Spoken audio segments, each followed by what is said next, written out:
আসসালামু আলাইকুম বন্ধুরা, দেখতে পাচ্ছেন এখানে একটা ভর্তা। এটা খেতে কিন্তু খুবই দারুণ। রেসিপিটা দেখা যাক। প্রথমত আমি বাঁশপাতার শুটকি তেলে নিচ্ছি। এটাকে হালকা করে ভেজে নিতে হবে। এটা বেশ ভাজা হয়ে গিয়েছে, এখন নামিয়ে নিব। এখন কড়াইতে সামান্য তেল দিয়ে দিচ্ছি।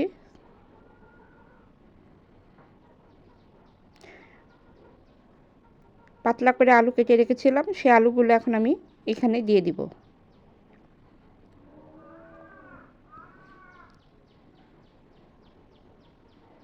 এখানে রসুন দিয়ে দিলাম।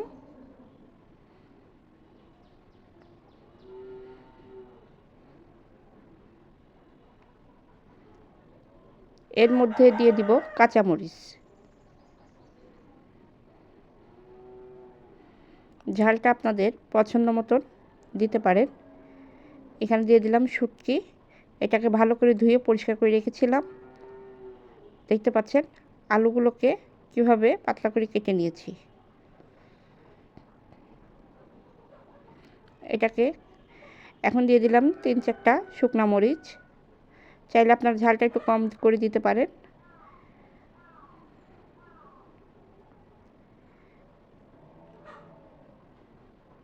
বেশ কিছুক্ষণ ভালো করে নেড়েচেড়ে নিতে হবে।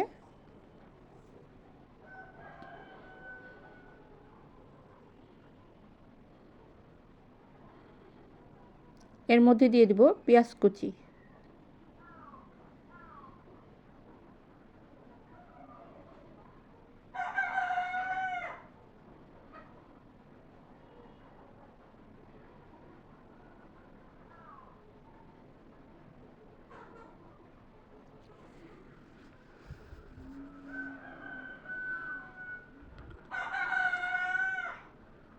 এটা বেশ ভালোভাবে ভাজা হয়ে গিয়েছে, দেখতে পাচ্ছেন।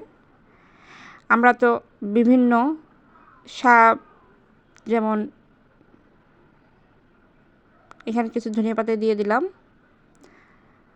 এটা কিন্তু সিম পাতা। আমরা লাউ পাতা ভর্তা, মিষ্টি কুমড়ো পাতা ভর্তা খেয়েছি, কখনো কিন্তু সিম পাতার ভর্তা ওইভাবে ট্রাই করা হয়নি। সিম পাতার ভর্তাও কিন্তু খাওয়া যায়।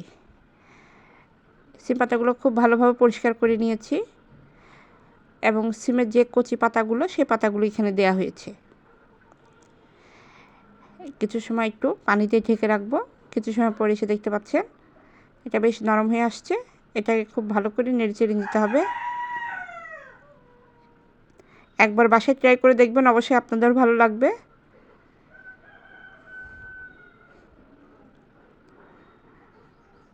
এটা বেশ শুকিয়ে গিয়েছে, দেখতে পাচ্ছেন। এখন এটাকে ঠান্ডা করে পাটায় বেটে নিতে পারেন কিংবা ব্লেন্ডার করে নিতে পারেন।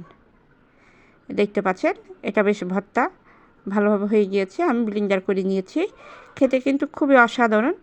একবার ট্রাই করবেন, অবশ্যই আপনাদের ভালো লাগবে।